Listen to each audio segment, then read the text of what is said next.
Assalamualaikum warahmatullahi wabarakatuh. Saya Febrina Ika Putri dari Pertanian Organik kelas A.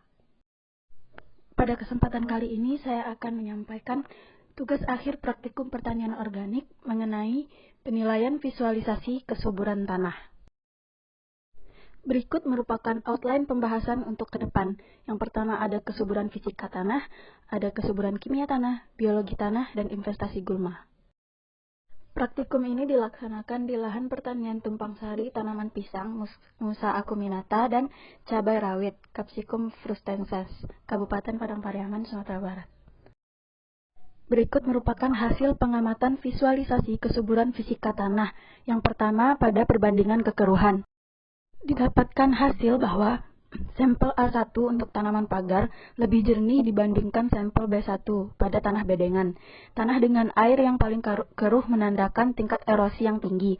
Hal ini berkaitan dengan struktur tanah. Tanah B1 yang lebih keruh dibandingkan tanah A1 disebabkan tanah bedengan selalu mengalami pengolahan lahan demi kepentingan budidaya, sehingga strukturnya menjadi tidak kokoh dan mudah rusak oleh air, sehingga memiliki daya ikat air yang rendah oleh partikel tanah. Yang kedua adalah penentuan struktur tanah. Didapatkan hasil pada sampel A2 pada tanah tanaman pagar memiliki struktur tanah pasir berlempung atau loamy sand dengan persentase tekstur tiap lapisnya yaitu pasir 1,72%, debu 14,6%, liat 84,48%.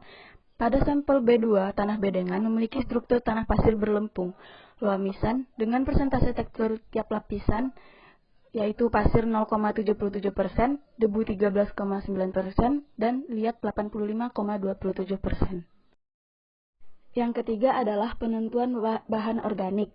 Pada sampel tanah A2 memiliki tinggi lapisan bahan organik 0,4 cm, dan pada sampel tanah B2 memiliki tinggi lapisan bahan organik 0,2 cm.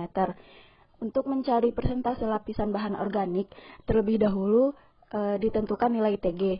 TG merupakan nilai dari tinggi lapisan BO ditambah dengan tinggi lapisan seluruh tekstur yaitu pasir, debu, dan liat. Selanjutnya dicari persentase lapisan BO dengan rumus tinggi lapisan BO dibagi TG dikali 100%. Didapatkan hasil sampel A2 memiliki bahan organik sebesar 3,33% lebih besar dibandingkan dengan bahan organik sampel B2 yaitu 1,52%. Selanjutnya adalah hasil pengamatan kesuburan kimia tanah. Pada aspek kimia tanah dilakukan pengamatan pH tanah. Pengamatan pH tanah dilakukan dengan mengambil sampel tanah komposit pada kedua lokasi. Adapun indikator pH tanah adalah sebagai berikut. Jika tanah diberi asam cuka, jika berbusa maka tanah adalah alkalin dengan pH 7-8.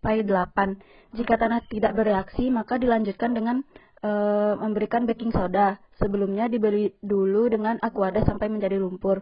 Jika tanah yang diberi baking soda berbusa, maka tanah adalah masam dengan pH 5-6. Jika tanah tidak berbusa saat diberi cuka ataupun baking soda, maka menandakan tanah netral. Pada pengamatan didapatkan hasil bahwa kedua sampel tanah bereaksi saat diberikan baking soda, yang berarti bahwa tanah pada kedua lokasi tersebut merupakan tanah masam dengan pH 5-6. Selanjutnya adalah hasil pengamatan kesuburan biologi tanah. Pada pengamatan kesuburan biologi tanah dilakukan pengamatan secara visual dan melalui funnel. Pada pengamatan visual didapatkan cacing berjumlah 3 ekor pada lokasi A, yaitu tanaman pagar, dan tidak ditemukan fauna lain. Pada lokasi B tidak ditemukan cacing maupun fauna lain. Pengamatan menggunakan funnel tidak ditemukan cacing maupun fauna di kedua lokasi. Yang terakhir adalah pengamatan investasi gulma. Pada pengamatan ini, sampel diambil dari 4 titik secara acak pada kedua lokasi. Didapatkan hasil pada lokasi A terdiri dari 7 spesies, yaitu Acalipa, Acalipa indica, rumput kerbau, Brachiaria mutica, nanangkaan, Euphorbia hirta L, Cladithecus, Typhonium flagelliforme L, babadotan, Ageratum conizoides, dan jelatang ayam, Laportea interrupta. Pada lokasi B ditemukan rumput belulang, Eleusine indica.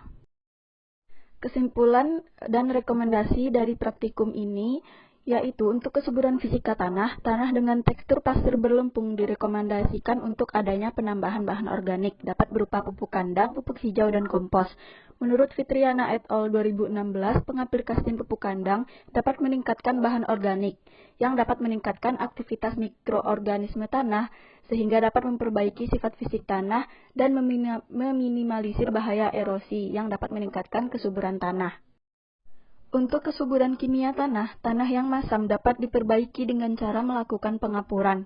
Tanah yang masam dianjurkan untuk diberikan kapur pertanian seperti dolomit, kalsit, dan tohor. Untuk memperbaiki kesuburan biologi tanah, bahan organik dapat menjadi solusi dalam meningkatkan populasi cacing dan fauna tanah agar kesuburan tanah meningkat.